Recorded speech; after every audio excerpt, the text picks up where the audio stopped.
Ebullient greetings. I'm your host, Jacquie Bird of Jacquie Bird Spiritual Wellness, your guide to stress and anxiety relief, mindfulness, awareness, self-care, self-love, and personal growth. Welcome and thank you for joining me as we roll with peace in mind. Today's riff is the 6 best gifts to give yourself before stress has got you in a mess. We've all seen those articles about how bad stress is for our health, how it makes our adrenal glands fire adrenaline, the fight or flight hormone. We've read how it can cause head, back, and stomach aches, raise blood pressure, cause fatigue, depression, and lower our immune systems. We know it makes for many a sleepless night and can possibly lead to heart disease because of the amount of epinephrine that gets pumped into our systems. And we also know that constant habitual stress can lead to a whole host of other health issues. Not to mention that being stressed out just doesn't feel good. And when you don't feel good, you don't make others feel good either. But because everybody is stressed out, we take it to be the norm, that it comes with the territory of being alive. Goodness knows we can be our own worst nightmares, the constant popping off of our fears and our critical judgmental minds that never stop chattering. That can truly drive us in torment. The Buddhists call it the monkey mind. Our thoughts at rapid speeds jump from synapse to synapse, often crashing at rest stops where we can't shut them off when we want to sleep or meditate. We want peace so badly and think a vacation is what we need. Sure we do. That vacation is wonderful. But since we spend more time not on vacation, that means all that monkey mind activity, it takes a toll on us physically, mentally, and spiritually. Truly, the way to creating peace within your mental space is in recognizing the mind wars we assault ourselves with, complete with guerrilla fighters like the voice of your mother or father, your boss, the media, your friends, etc.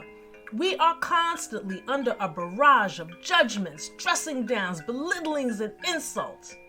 How many of us casually call ourselves stupid or a brand new fool?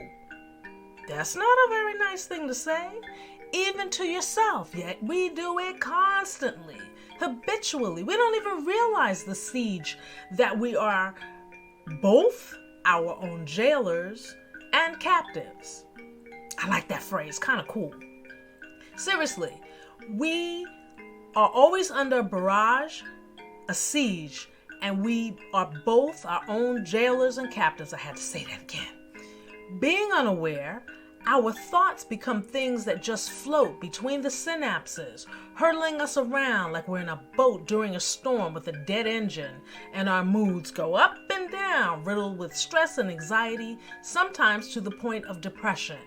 Especially during COVID, some of us are losing our last ever-loving minds.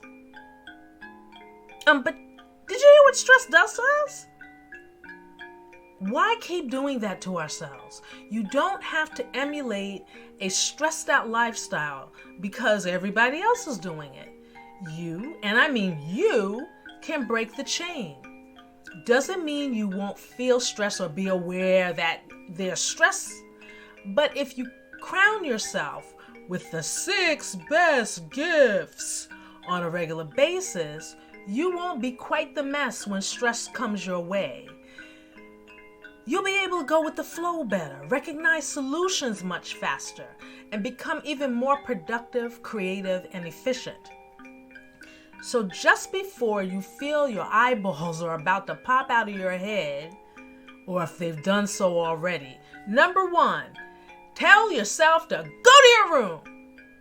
The room I'm referring to is the one in your head where there's a quiet space amidst the buzzing of the chattering mind. Give yourself timeouts periodically. Step away from your work. Go someplace you can grab a moment to take that time out. Close your eyes, cup your hands over them to temporarily block out the glare of the lights, and take a deep inhale through your nose. Then exhale slowly through the nose. And when you breathe, feel like you're filling yourself up like a balloon and letting that air out, and your body lets go of stress and tension and relaxes. Take another hit of air slowly. Feel yourself filling your rib cage up. Exhale even slower. Repeat if you have time. Remove your hands, give them a shake, and you're ready to slay again. Repeat throughout your day. A little goes a long way.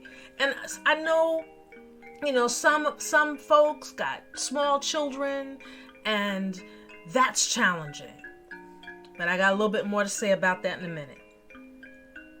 View taking time out to go to your room as an Uber Mini Express staycation. Similar, but to be done at another point in your day. Number 2, take MHBs, mental health breaks.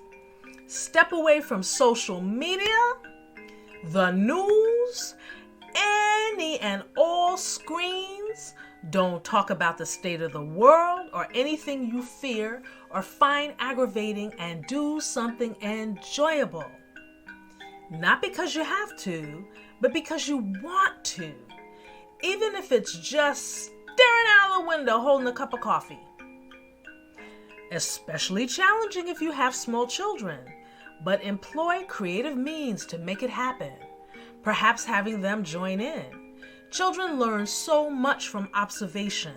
Establishing wellness practices while they're young shows them the importance of being mindful custodians of their well-being, as they will take note of the changes they see and feel from you as a result of your mindfulness practice.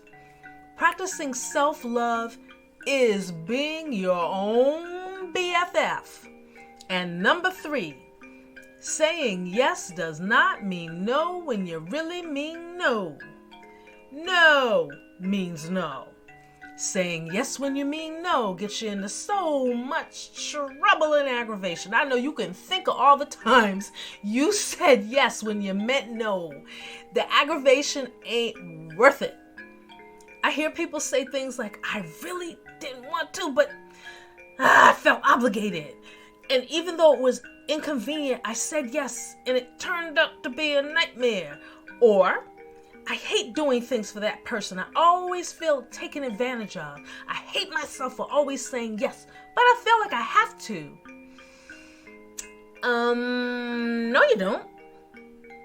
That is one of the most self-destructive, stressful things we do to ourselves. Agreeing to stuff we don't want to do, and we convince ourselves we have to do it. People-pleasing makes everybody happy except you. Unhappiness is a stressful state of being. Say no when you mean no. The next time Mr. or Ms. Take Advantage comes around and asks you to do something you don't want to do, and they give you that pleading or menacing look, say no! Then stick to it. They may try to impose their will or opinion upon you, and your critical inner voices will try to dish you to make you feel bad. You really should do it, you know. You really should do it, you know. But don't give them a room in your mental space. Say no and keep on keeping on. When you get the hang of it, you'll thank yourself profusely. It's a cycle that can be challenging to break if you're always a people pleaser and you're always saying yes. But when you say that first no, oh my gosh, you're gonna be like, you can either be freaking out or you can be like, oh, free. And remember, you have every right to act on your own behalf. Saying no when that's what you mean will set you free. Did somebody say free? Another gift that keeps on giving is to number 4. Exercise appreciation. Becoming more appreciative every day is one of the most soul-stirring things you can do, and boy, does it lift your mood, your vibe, and your outlook. The more you recognize and look for things to appreciate, things begin to shift in your life. Solutions appear that seem to elude you. People come seemingly out of nowhere to assist you. Doors open and your way of looking at things shifts, for you cannot be positive while focusing on the negative. Can't do it, can't do it, can't do it. They are two completely different frequencies.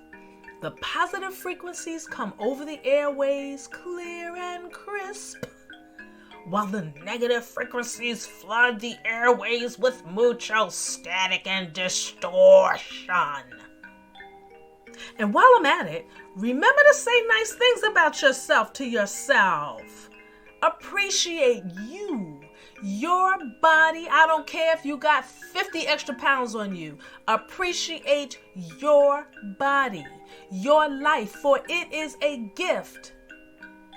Rule of thumb: more appreciation equals less aggravation, less anxiety.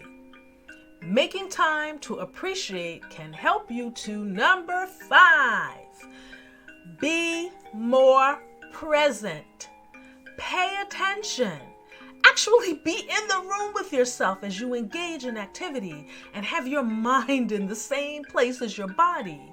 When you are present, you are an active participant in your life. And you won't just phone it in, and you won't feel like life is too short because you will be too busy involved in it, and you won't be paying attention so much to time. And you'll also know where you put your keys. Pay attention. Show up for every moment, even the painful ones. All experiences contribute to the fabric that is the ever-evolving you, whether you can see them as they occur or not. Becoming more present deepens your connection to the whole of which you are a part of. Become present more often and you will be more aware of what your stressors and triggers are before they dig in to take hold. Number 6, begin or deepen a meditation practice. I know you know it's good for you because you read all those articles too. And you have tried to meditate, thank you very much, but you just can't get into it. I hear you. Quieting the mind can be a gargantuan undertaking. Even the thought of it is like, say what? But if that practice eludes you, consider guided meditation to help you get going. It's like an express train with food service, taking you directly to calmer, grounded, and more balanced, provided you employ the gift of number 5, being present. We are so busy doing, thinking, and entertaining our chatterbox minds that being still for as little as 5 minutes can serve as a respite, a pause button, a direct line to our deeper knowing selves. And that's where peace lives. And the good thing is, stress is not allowed through that door. Slowing down momentarily allows our overworked adrenal glands a moment to chill, our blood pressure to lower, our jaws to unclench. There are many resources out there. You owe it to yourself to gift yourself with oodles and oodles of presence to connect to your inner peace and well-being, especially during these uncertain times. It may sound like attempting the impossible, learning to become more calm, less stressed, less anxious in these most stressful of times. But think of it this way. Learning to reduce stress and anxiety now is akin to depositing an extraordinary sum of money in the bank. You're depositing into the bank of your well-being, the gift of your life. A healthy lifestyle is not only being mindful of eating and exercise habits, But to really live our best life includes becoming acutely aware and attentive to our mental health and well-being. It is a game changer. Thank you so much for listening. Please consider becoming a patron by subscribing to I Am a Friend of the Roll with Peace in Mind podcast, which you will find on my website, JacquieBirdSpiritualWellness.com. That's JACQUIEBIRD spiritualwellness.com. That link is in the show notes. Your support will go a very long way and is greatly appreciated. And while you're there, check out more stress and anxiety relief and mindfulness guides, including ebooks, meditation music, weekly Stress Busters guided meditation virtual classes, and at your own convenience, guided meditation videos and guided meditation tracks to assist you in your stress relief mindfulness practice. And in the meantime, remember to roll with peace in mind.